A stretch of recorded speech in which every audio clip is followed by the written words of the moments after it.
Hello नमस्कार दोस्तों, नाम है मेरा बॉबी और यूट्यूब पे जानकारी देनी मेरी हॉबी। चलिए आगे बढ़ते हैं। आज मैं आपके सामने लेके आया हूँ होंडा SP 125 BS6 मॉडल है, टॉप मोस्ट वेरिएंट इसका मैं लेके आया हूँ। होंडा साइन आती है और एक ये होंडा SP 125, दो वेरिएंट आए इसमें। तो मैं आपको होंडा 125 SP का रिव्यू करने वाला हूँ फुल। मैं आपको एक एक करके इसकी सारी डिटेल बताऊंगा। तो सबसे पहले हम इसके फ्यूल इकोनॉमी की बात करें, जो कि होंडा साइन ज़्यादातर लोग फ्यूल वगैरह के लिए लेते हैं। तो लगभग ये फ्यूल इकोनॉमी 60 से 65 kmpl दे देती है, मतलब 1 लीटर में 60 से 65 किलोमीटर चल जाती है बिना किसी प्रॉब्लम के। और इसमें आगे डिस्क प्रोवाइड किए गए हैं और जो होंडा साइन है उसमें डिस्क नहीं आए हैं। तो ये उससे थोड़ा एक अपर वेरिएंट है, ये 124 cc वेरिएंट में पड़ जाता है हमें।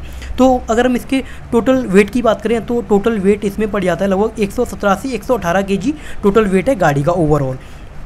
अगर हम इसके सीट की हाइट की बात करें ज़मीन से लेके, तो ये लगभग 790 mm तक हो जाती है। थोड़ा बहुत आगे नीचे फ़र्क पड़ सकता है। अब हम ये आप जो सामने देख रहे हो ये पेट्रोल वेरिएंट है, तो इसमें मतलब मैक्सिमम पावर ये प्रोड्यूस कर देता है 10.72 विद 7500 RPM के साथ।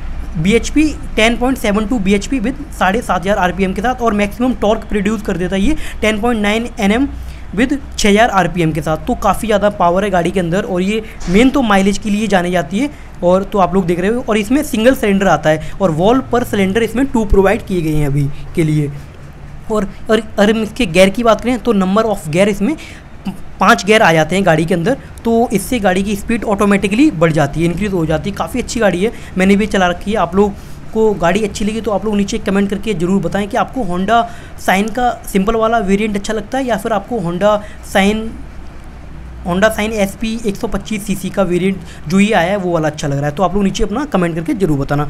तो और आगे बढ़ते हैं। अगर हम इसके फ्यूल टैंक की बात करें तो आप लोग पहले ये फ्यूल टैंक से पहले मैं आपको एक बार ये इंडिकेटर साइड वाले दिखाना चाहूँगा, और ये मैं आपको एक बार पीछे वाला इंडिकेटर भी दिखाने की कोशिश करूँगा। और ये पीछे वाली लाइट इसमें लगभग सेम है, थोड़ी बहुत चेंजेस आ रखे हैं, मतलब जो पहले आती थी उससे। तो आप लोग देख सकते हो ये। और ये वाली लाइट है जो मैं आपको वाइट वाली लाइट दिखाने की कोशिश कर रहा हूँ, ये वाली लाइट हमें वो नंबर प्लेट पे काम आती है। तो ये काफ़ी अच्छी चीज़ है, जैसे अगर आप शाम को जा रहे हो तो आपकी ये काम कर जाती है, ज़्यादा दिक्कत वगैरह नहीं आती है नंबर वगैरह दिखने में।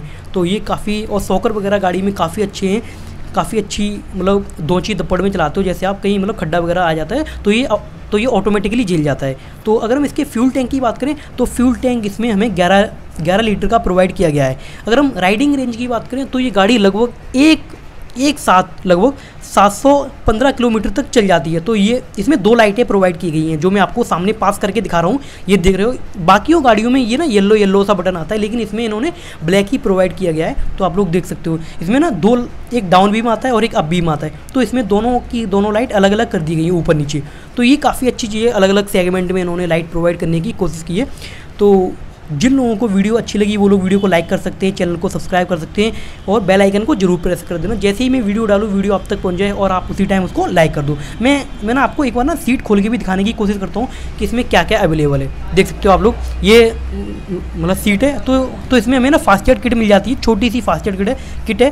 देख सकते हो ज़्यादा कुछ इसमें नहीं है, स्पेस वगैरह जैसे हमें स्कूटी वगैरह मिल जाती है वो तो किसी भी बाइक में नहीं मिलती है। तो ये नॉर्मली 2 लोग मतलब आराम से ट्रैवल कर सकते हैं बिना किसी प्रॉब्लम के।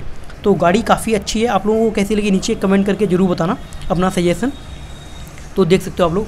और एक और चीज़ है, जो होंडा साइन है उसका स्पीडोमीटर और इसका स्पीडोमीटर काफ़ी चेंजेस है। मैं आपको एक बार चालू करके दिखा रहा हूँ, तो आप लोग देख सकते हो ये थोड़ा डिजिटली प्रोवाइड किया गया है और उसमें सुई वाला मीटर है, जो पहले आता था वही वाला उसमें आ जाता है। तो मैं आपको एक बार स्पीडोमीटर फिर से दिखाने की कोशिश करूँगा, ये देख सकते हो आप लोग। और इसमें ना इंजन का साइन भी आता है, अगर आपका साइड स्टैंड लगाए तो वो भी इसमें हमें शो कर देता है। अगर हमारे इंजन वगैरह में कोई भी दिक्कत सर्विस टाइम पर आ जाती है, सर्विस टाइम से पहले, तो वो भी हमें शो कर देता है इंजन की लाइट ब्लिंक करके। तो आप लोग देख सकते हो।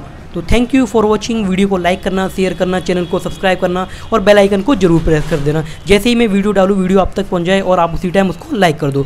तो जिन लोगों को टेक वगैरह के बारे में जानकारी चाहिए तो वो मेरा दूसरा चैनल सब्सक्राइब कर सकते हैं, आई एम बॉबी टेक 222, जिसपे मैं लगातार फ़ोन वगैरह की वीडियो और अनबॉक्सिंग और नए टेक की जानकारी डालता रहता हूँ। Thank you for watching. Next video में जल्दी मिलते हैं, तब तक के लिए नमस्कार, टेक केयर।